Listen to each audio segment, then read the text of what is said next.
demonstrate how to open the trunk by using a kick movement like that.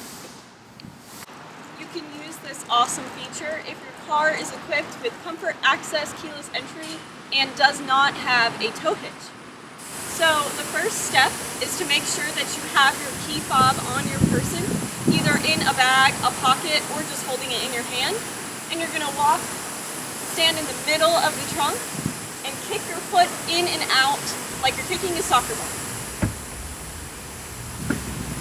You will see the taillights flash before the trunk will open, and you can do the same thing to close the trunk as well.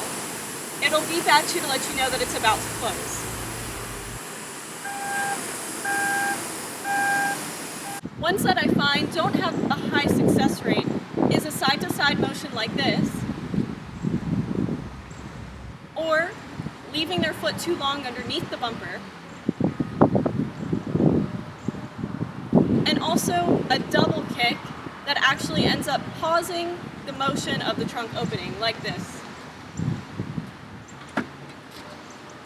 I hope these tips will help you make better use of this wonderful feature from BMW. And as always, you can reach out to your geniuses here at BMW of Wilmington for any questions you have about the features of your vehicle.